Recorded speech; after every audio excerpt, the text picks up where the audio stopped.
Hi welcome back to Aiman Fathal YouTube channel. இன்றைக்கி நம்ம கேரளா ஸ்டைலில் ஒரு வாழை இலையை வச்சு ஒரு ஃபிஷ் ஃப்ரை எப்படி செய்யுதுன்னு பார்க்கலாம் வாங்க. ஃபஸ்ட்டு நான் வந்து தேங்காய் எண்ணெய் யூஸ் பண்ணிக்கிட்டேன். ஏன்னா இந்த டிஷ் ஃபுல்லாக நம்ம தேங்காய் எண்ணெய் வச்சு தான் நான் செய்ய போகிறேன். அப்போ தான் நல்லா டேஸ்ட்டாக இருக்கும். தேங்காய் எண்ணெயில் வந்து நான் 1 டீஸ்பூன் வந்து மிளகாத்தூள் போட்டுக்கிட்டேன். உங்களுக்கு தேவையான அளவு நீங்கள் மிளகாத்தூள் போட்டுக்குங்க. அப்புறம் நான் காஷ்மீரி மிளகா கொஞ்சம் போட்டுக்கிட்டேன். எதுக்குன்னா கொஞ்சம் கலர்ஃபுல்லாக இருக்கும் அதுக்காக. அப்புறம் இஞ்சி பூண்டு பேஸ்ட்டு, கொஞ்சம் உப்பு, அப்புறம் வந்து சக்தி மிளகா, இது சக்தியில் வந்து நம்ம சிக்கன் 65 விற்கிது பார்த்திங்களா, அந்த பொடி கொஞ்சம் ஆட் பண்ணிக்கிட்டேன். எதுக்குன்னா கொஞ்சம் வாசமாக இருக்கும், அதுக்காக நான் போட்டுக்கிட்டேன்.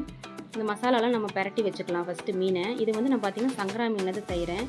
இந்த மாதிரி நீங்கள் கீரல் போட்டுக்குங்க மீனில், அப்போ தான் வந்து மசாலா நல்லா இறங்கும் மீனில்.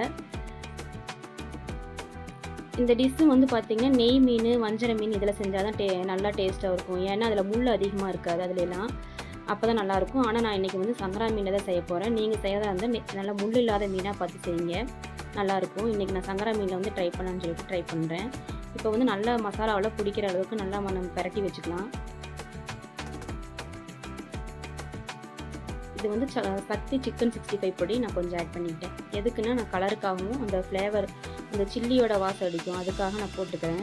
குழந்தைங்களுக்கு வந்து அந்த ஸ்மெல் ரொம்ப பிடிக்கும், அதனால கொஞ்சமாக போட்டுக்கிறேன். உங்களுக்கு தேவைன்னா போட்டுக்கோங்க, இல்லாட்டினா விட்டுருங்க. வெறும் மிளகாத்தூள் மட்டும் போட்டுக்கோங்க. இப்போ வந்து அந்த மசாலா கிரேவி செய்கிறதுக்கு எப்படி செய்கிறதுன்னு பார்க்கலாங்க. இதுலேயும் நான் கொஞ்சம் தேங்காய் எண்ணெய் ஊற்றிக்கிட்டேன். அப்புறம் ஒரு 1/2 டீஸ்பூன் வந்து சோம்பு கொஞ்சம் ஆட் பண்ணிக்கிட்டேன். அப்புறம் இதுக்கு இந்த டிஷ்ஷுக்கு வந்து நம்மளுக்கு வெங்காயம் தான் மெயின். அதனால் நிறைய வெங்காயம், ஒரு 4 வெங்காயம் பெரிய வெங்காயமாக பார்த்து நீங்கள் சின்னதாக எவ்வளோ சின்னதாக கட் பண்ண முடியுமோ கட் பண்ணி போட்டுக்குங்க. நல்லா பச்சை வாசனை போகிற வரைக்கும் நல்லா வணக்கிட்டு இதில் கொஞ்சோண்டு உப்பு போட்டுக்குங்க. உப்பு போட்டுட்டு அப்புறம் பச்சை மிளகா, இஞ்சி பூண்டு பேஸ்ட்டு, 4 தக்காளி இதில் ஆட் பண்ணியிருக்கிறேன். அப்புறம் மிளகாத்தூள், மல்லித்தூள், அப்புறம் ஜீரகத்தூள், மிளகுத்தூள் ஆட் பண்ணியிருக்கேன் நான்.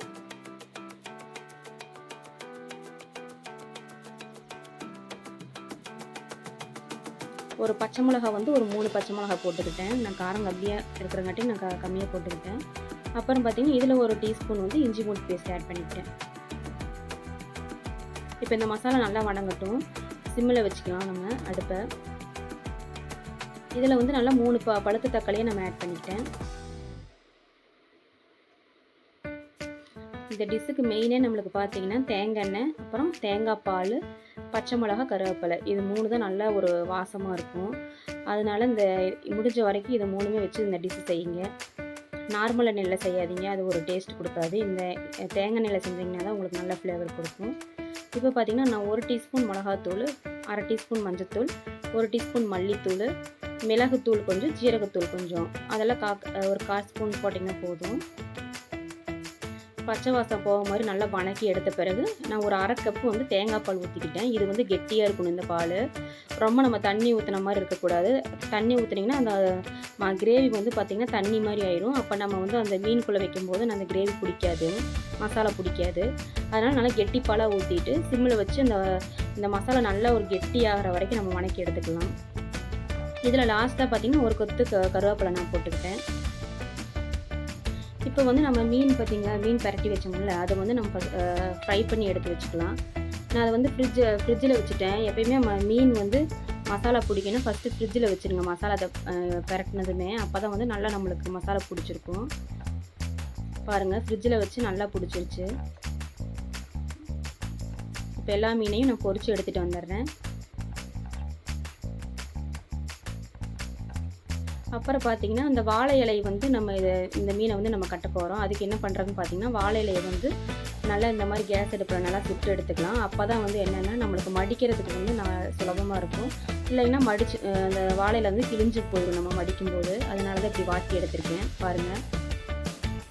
அப்புறம் வந்து வாழை இலை கட்டுறதுக்கு வந்து அந்த தண்டு, வாழை இலையில் இருக்கும் பார்த்திங்கன்னா தண்டு, அதை யூஸ் பண்ணிக்கிங்க கட்டுறதுக்கு.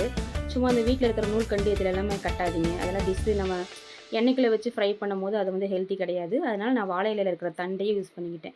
இங்கே பாருங்கள், அந்த நம்ம செஞ்ச மசாலா ஃப்ரை பண்ண மீனை வச்சுட்டு நான் எப்படி கட்டுறேன்னு பாருங்கள். இது வந்து 2 வாழை இலையை வச்சு கட்டுங்க. ஒரு வாழை இலையை வச்சிங்கன்னா அப்படி கிழிஞ்சிட்டு போயிடும் இலை. அதனால் இப்படி கட்டிக்கிங்க.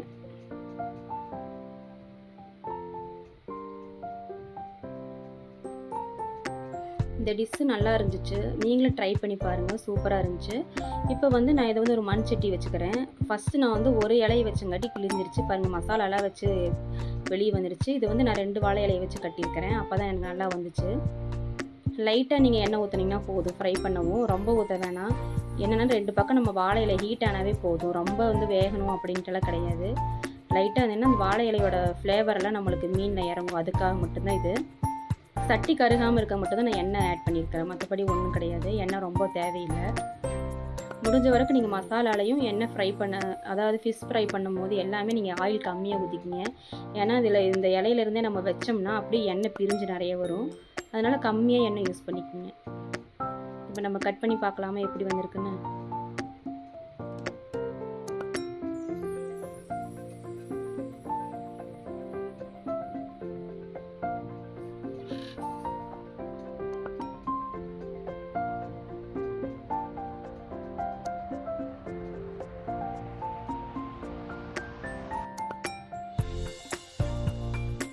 பாருங்கள், மசாலாலாம் பிடிச்சி சூப்பராக வந்திருக்கு. நீங்களும் இதே மாதிரி ட்ரை பண்ணி பாருங்கள். நான் பாருங்கள் கம்மியாக தான் எண்ணெய் ஊற்றினேன், அப்போயுமே அப்போ எண்ணெய் பாருங்கள் எவ்வளோ பிரிஞ்சு வந்திருக்குன்னு. அதனால் முடிஞ்ச வரைக்கும் எண்ணெய் வந்து கம்மியாக ஊற்றி இந்த டிஷ்ஷை ட்ரை பண்ணி பாருங்கள், சூப்பராக டேஸ்ட்டாக இருக்கும். இந்த வீடியோ பிடிச்சா லைக் பண்ணுங்கள், ஷேர் பண்ணுங்கள், சப்ஸ்கிரைப் பண்ணுங்கள். Thank you so much.